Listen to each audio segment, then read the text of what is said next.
الصلاۃ والسلام علیک یا رسول اللہ وعلی آلک واصحابک یا حبیب اللہ، الصلاۃ والسلام علیک یا نبی اللہ وعلی آلک واصحابک یا نور اللہ۔ درود پاک پڑھنے کے بے شمار فضائل و برکات ہیں، بہت ساری احادیث فضائل درود میں ملتی ہیں۔ سرور کائنات علیہ الصلوۃ والسلام فرماتے ہیں، بے شک اللہ عز و جل نے ایک فرشتہ میری قبر پر مقرر فرمایا ہے، ان اللہ وکل بقبری ملکن۔ اور پھر آقا فرماتے ہیں اللہ تعالیٰ نے جسے تمام مخلوق کی آوازیں سننے کی طاقت عطا فرمائی۔ پھر آقا فرماتے ہیں پس کوئی قیامت تک جب مجھ پر درود پاک پڑھتا ہے تو وہ مجھے اس کا اور اس کے باپ کا نام پیش کرتا ہے اور کہتا ہے فلاں بن فلاں نے یا رسول اللہ آپ پر درود بھیجا ہے۔ تو گویا مطلب یہ ہوا کہ بارگاہ رسالت میں حاضری کا ٹکٹ ہے، درود پاک اپنا معمول بنا لیجئے۔ صلو علی الحبیب صلی اللہ تعالی علی محمد صلی اللہ علیہ وسلم۔ اے اللہ ہمیں اس حال میں مت رکھ جس میں ہم راضی ہیں، ہمیں اس حال میں رکھ جس میں تو راضی ہے۔ اللہ راضی تو بس خیر ہے، پھر جو بھی ہوگا اگر وہ ہمیں کسی آزمائش کو بھیج بھی رہا ہے نا، یہ بھی میرے لیے بہتری ہوگی۔ ایسے حدیث پاک میں مضمون بھی ملتا ہے کہ اللہ کریم نے کچھ لوگوں کے لیے ایک مقام رکھا ہوتا ہے اور وہ اپنی عبادت سے، اپنے سجدوں سے، اپنی نیکیوں سے وہ مقام نہیں پا رہے ہوتے، وہ وہاں تک ریچ نہیں کر پا رہے ہوتے، تو اللہ کریم ان پر آزمائش بھیجتا ہے۔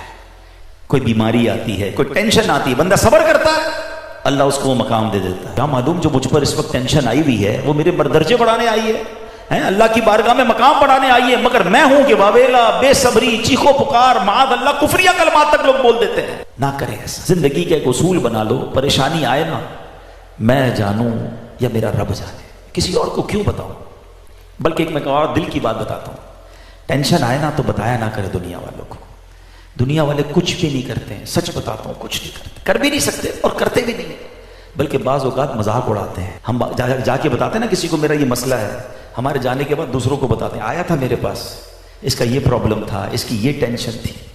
کیوں بتانا ہے دنیا والوں کو؟ وہ کہتے ہیں نا دنیا والے تو درد دیتے ہیں، زخمی دل کی دوا مدینہ ہے۔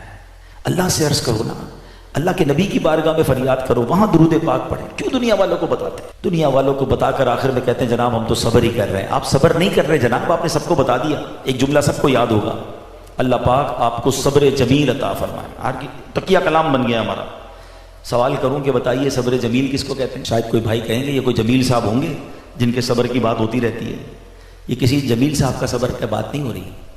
The meaning of صبر جمیل کیا ہے کہ دو بندے ہوں، ایک پریشان ہو ایک سخی ہو، مگر دونوں کو دیکھ کر پتہ ہی نہ چلے کہ کون پریشان ہے، میرا چہرہ بھی نہ بتائے، باتیں تو دور کی بات ہے، ہمارا تو چہرہ ہی ایسا بول رہا ہوتا ہے، لوگ کہتے خیر تو ہے بھائی کیا ہو گیا، بس یار مارکیٹ ڈاؤن ہے، طبیعت خراب ہے، فلاں نقصان ہو گیا، چہرے سے ہی شکوے ہو رہے ہیں۔ ہے بڑی باریک بات، چہرے پر مسکراہٹ رکھو تاکہ سامنے والوں کو لگے کہ کوئی ٹینشن نہیں، دل میں جو دکھ ہے وہ رب کو معلوم ہے، اللہ جانتا ہے نا۔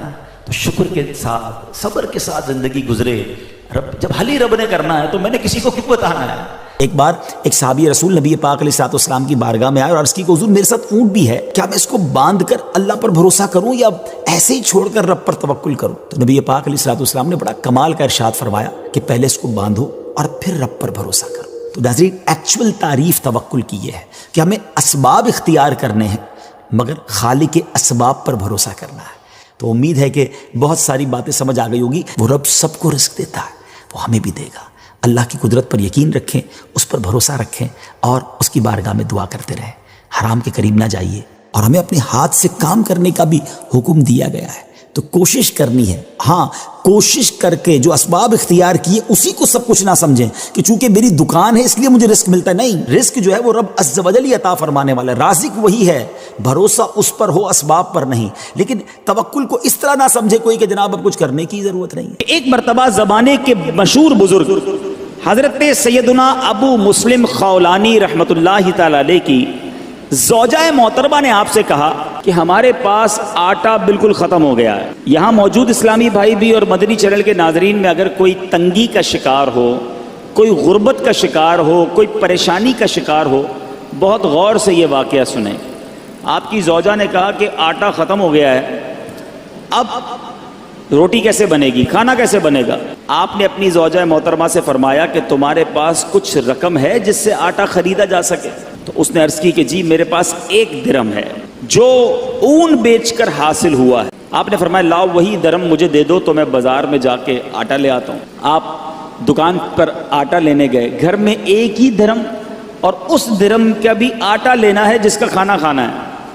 جب آٹے والے کی دکان پر پہنچے تو ایک فقیر وہاں آن پہنچا اور اس فقیر نے کہا کہ اے ابو المسلم خولانی, ایسا کرو یہ ایک درم مجھے دے دو, مجھ پر صدقہ کر دو. آپ وہاں سے پلٹے, تھوڑا آگے گئے, دوسری دکان پر گئے, فقیر وہاں بھی آ گیا, کہنے لگا یہ ایک درم آپ مجھ پر صدقہ کر دیں. فقیر پیچھے لگا رہا, آخر کار آپ نے وہ ایک درم جو گھر سے لے کر آئے تھے آٹے کے لیے اس فقیر پر صدقہ کر دیا. ایمٹی ہینڈڈ, خالی ہاتھ ہو گئے. سوچنے لگے اب گھر والوں کو کیا جواب دوں گا, اللہ کی راہ میں صدقہ تو کر دیا ہے, اب گھر واپس لوٹوں گا تو کیا بتاؤں گا, کھانے کے لیے انتظار میں ہیں, آٹا لینے گیا ہوں. تو اب خالی تھیلا لے کر آئے تھے گھر سے, تو آپ نے لکڑی والے کی دکان پر گئے جو لکڑی کا کام کرتا ہے, کارپینٹر جو ہوتا ہے, اس کے پاس آپ نے دیکھا ہوگا برادہ پڑا ہوتا ہے, چورا بالکل. آپ نے اس تھیلے میں برادہ بھر لیا اور تاکہ تھیلا بھر جائے. اب گھر گئے, دستک دی, تھیلا پکڑایا اور خود باہر, فوراً باہر سے ہی چلے گئے. میں منہ کیا دکھاؤں گا گھر والوں کو کہ چلو وہ تھیلا پکڑ کے اندر جائیں, اتنی دیر میں گھر سے دور چلا جاؤں. آپ دور چلے گئے. گھر والوں نے تھیلا کھولا تو اس میں نہایت عمدہ قسم کا آٹا موجود تھا, بڑا زبردست آٹا. گھر والوں نے روٹیاں بنائی, انتظار کر رہے ہیں کہ حضرت کب آئیں گے. اب آپ شرمندہ, آپ باہر گھوم رہے ہیں کہ وقت گزر جائے, گھر والے سو جائیں, وقت جو ہے وہ بھوک کا ٹائم تھوڑا گزر جائے. اب سارا دن گھر نہیں گئے, آپ کی زوجہ محترمہ انتظار کرتی رہیں. اب آپ رات کو چپکے سے گھر میں داخل ہونے لگے کہ گھر والوں کی ڈانٹ بھی سننی ہے کہ ہم نے پیسے دیے تھے آٹا لانے کو, آپ لکڑی کا برادہ دے گئے. مگر ان کو نہیں پتا تھا اندر کہانی کچھ اور ہو گئی ہے. اب آپ کی فیملی انتظار کر رہی ہے کہ کب آئیں, بھوکے ہیں, ان کو اتنا اچھا ہمیں آٹا دے کر گئے, بہترین قسم کی روٹیاں بنی ہیں, آئیں تو حضرت کو کھانا پیش کیا جائے. آپ چپکے سے گھر میں داخل ہوئے تو آپ کی زوجہ محترمہ فوراً سامنے آ گئیں. اب آپ شرمندہ, مگر آپ کی زوجہ محترمہ بہترین قسم کی روٹیاں انہوں نے سامنے پیش کی. آپ حیران ہوئے کہ یہ کہاں سے آیا. تو آپ کی زوجہ نے کہا یہ اسی آٹے کی روٹیاں ہیں جو آپ لائے تھے. جب یہ سنا تو آپ کی آنکھوں میں آنسو آ گئے, آپ رونے لگے, اپنے پروردگار کا شکر ادا کیا کہ اس نے میری لاج رکھ لی اور مٹی کو عمدہ آٹے میں تبدیل فرما دیا. کیوں کرنا میرے کام بنے غیب سے حسن, کیوں کرنا میرے کام بنے غیب سے حسن, بندہ بھی ہوں تو کیسے بڑے کارساز کا.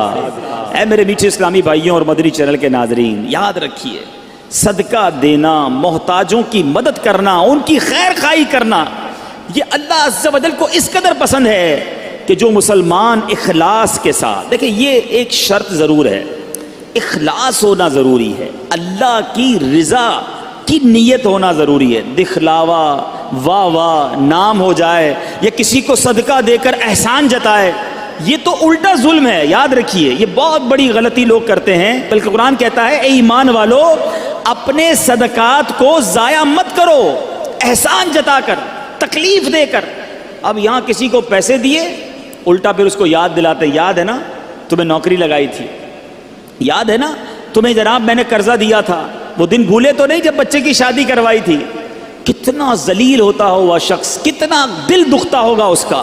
تو ذرا غور کیجئے میٹھے اسلامی بھائیوں, کبھی بھی کسی کی مدد کریں احسان نہیں جتانا, اللہ کے لیے, اللہ کی رضا کے لیے کام کیا تو اخلاص کے ساتھ جو لوگوں کے دل خوش کرتے ہیں سبحان اللہ, تو اللہ تبارک و تعالیٰ ایسے بندے کو محتاجی کے باوجود کسی کے آگے شرمندہ نہیں ہونے دیتا, بلکہ اس کی سوچ سے بڑھ کر نوازتا.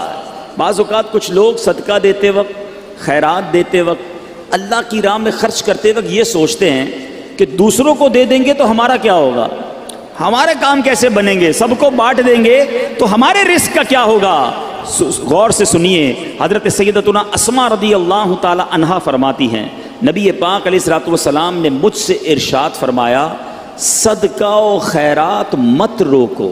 سنیے,